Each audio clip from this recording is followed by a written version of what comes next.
নমস্কার সকল 12 ম্যান পরিবারের সদস্যদেরকে সামনে আমি আবার খবরটা চলে এসেছি। প্রত্যেক সদস্যদের আমি জানাই বড়দিনের শুভেচ্ছা। গতকাল বড়দিন গেল।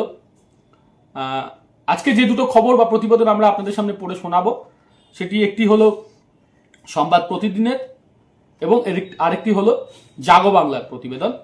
তো সেই দুটো প্রতিবেদনে সরাসরি চলে যাব। প্রথম প্রতিবেদনটা হলো জাগো বাংলার একটি প্রতিবেদন। শতবর্ষের সোনায় মুদ্রায় ফাজিলাদের বরণ ক্লাবের। বড়দিনের সন্ধ্যায় সাব ক্লাব চ্যাম্পিয়নশিপ জয়ী কোচ ফুটবলারদের শতবর্ষের সোনার কয়েন দিয়ে সংবর্ধিত করল ইস্টবেঙ্গল ক্লাব। একই সঙ্গে ক্লাবের তরফে 25 লক্ষ টাকার চেকও তুলে দেওয়া হলো দলের কোচ, ফুটবলার এবং সাপোর্ট স্টাফদের। ক্লাব তাবুতে অনুষ্ঠান ইনভেস্টর কর্তারা উপস্থিত ছিলেন। অন্যতম কর্তা সন্দীপ আগরওয়াল ভবিষ্যতে আরও ট্রফির আবদার করেন মেয়েদের কাছে। সভাপতি মুরারিলাল লোহিয়া বলেন, এই দলের সবাই মেসি, আমরা গর্বিত। ক্লাব ও ইনভেস্টর কর্তাদের তরফে ঘোষণা করা হয়, ফাজিলা ইয়াকুপুর, সৌমা গুগলেতরা আইডব্লিউএল জিতলে বোনাস দেওয়া হবে দলকে। সদস্যদের ও সমর্থকদের উপস্থিত এদিন ক্লাব সোনালী সন্ধ্যায় সাবজয়ী কোচ, ফুটবলার, সাপোর্ট স্টাফদের সাফল্যের স্বীকৃতি স্বরূপ তাদের সম্বর্ধনার পাশাপাশি প্রত্যেককে লাল হলুদ উত্তরীয় পরিয়ে সুদস্য শতবার্ষিকী কয়েন দেওয়া হয়। ফুটবলারদের সম্মানে কেক কাটা হয়। ছিল সকালের জন্য নৈশভোজের ব্যবস্থা। সাব কাপে সর্বোচ্চ গোলদাতা এবং সেরা ফুটবলের সম্মান পাওয়া উগান্ডা স্ট্রাইকার ফাজিলা বলেন, আগামী দিনে আমরা ক্লাবকে আরো ট্রফি উপহার দিতে চাই। এই ছিল আমাদের প্রথম প্রতিবেদন। আপনারা জানতেই পারলেন, মানে বড়দিনের উৎসবটা আরেকটু বড় হয়ে গেছিল আমাদের ইস্টবেঙ্গল সমর্থকদের জন্য। এই সাব ক্লাব চ্যাম্পিয়নশিপের জয়ের উদযাপন করা হয় ক্লাবে। এর আগে ক্লাবে পতাকা তুলে একদিন উদযাপন হয়, মানে যেদিনকার দল ফিরে এসেছিল তার পরের দিন সকালে। কালকে বড়দিন উপলক্ষে ক্লাবের যে দল জিতেছে তাদেরকে 25 লক্ষ টাকা এবং শতবর্ষের যে নামাঙ্কিত যে কয়েন, সেই কয়েন দিয়ে, সোনার কয়েন, সেই কয়েন দিয়ে তাদেরকে সম্বর্ধিত করা হয়। এর সঙ্গে খাওয়া দাওয়া, আনন্দ সমস্ত কিছু ছিল। ইনভেস্টর কর্তারাও খুব খুশি মহিলাদের এই জয়ে।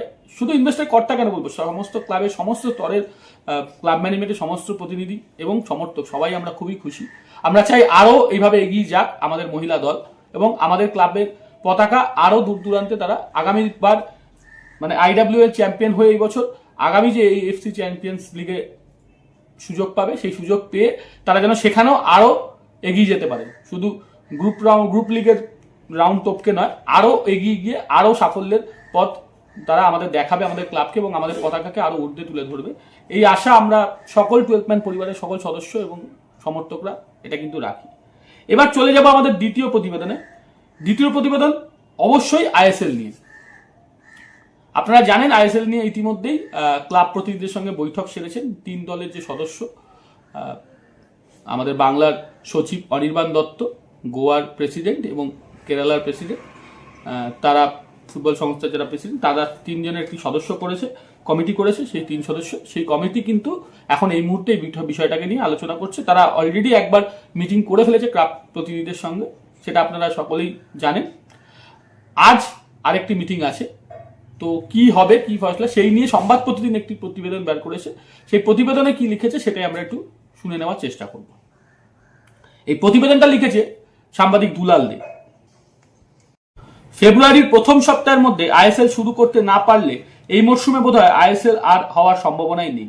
অন্তত এই কথাটা বুঝে গিয়েছেন ক্লাব প্রতিনিধিদের সঙ্গে ফেডারেশনের ঠিক করে দেওয়া 3 কমিটির সদস্যরাও। সমস্যার পথ খোলার জন্য শুক্রবার দুপুরে ফের একবার ক্লাব প্রতিনিধিদের সঙ্গে আলোচনায় বসবেন কমিটির সদস্যরা।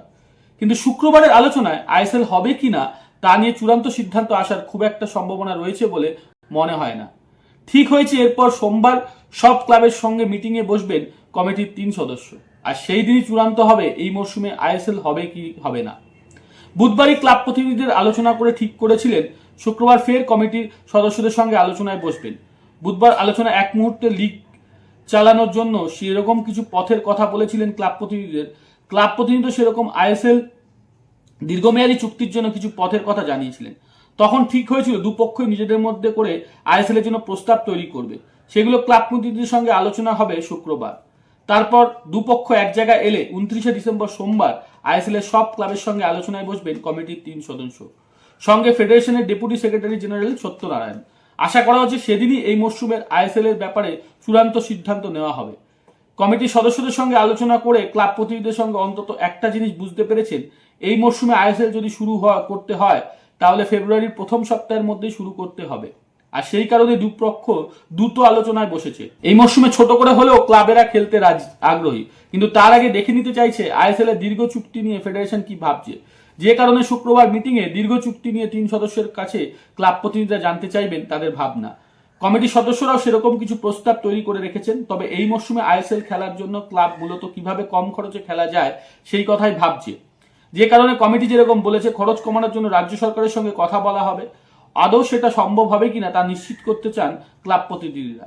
যেরকম প্রস্তাব মতো বাংলায় যদি খেলা হয় তাহলে বড় ম্যাচগুলো ছাড়া ছোট ম্যাচগুলো কিশোর ভারতী কিংবা কল্যাণীর মাঠে করা যাবে, এরকমই পরিকল্পনা করা হচ্ছে। সব বুঝে গিয়েছেন এই মরশুমে জাঁকজমক করে আইএসএল করার থেকে মাঠে ফুটবল গড়ানোটা বেশি জরুরি হয়ে পড়েছে সবার জন্য।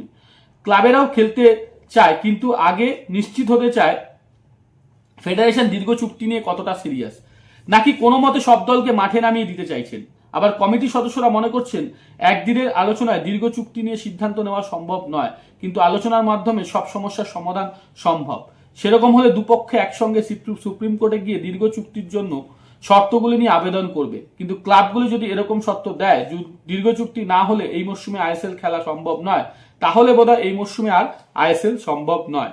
কিন্তু এই মরশুমে আইএসএল শুরু করে ক্লাব যদি দীর্ঘ চুক্তির আলোচনা শুরু করে তাহলে ফেব্রুয়ারির প্রথম সপ্তাহে আইএসএল শুরু হতে পারে।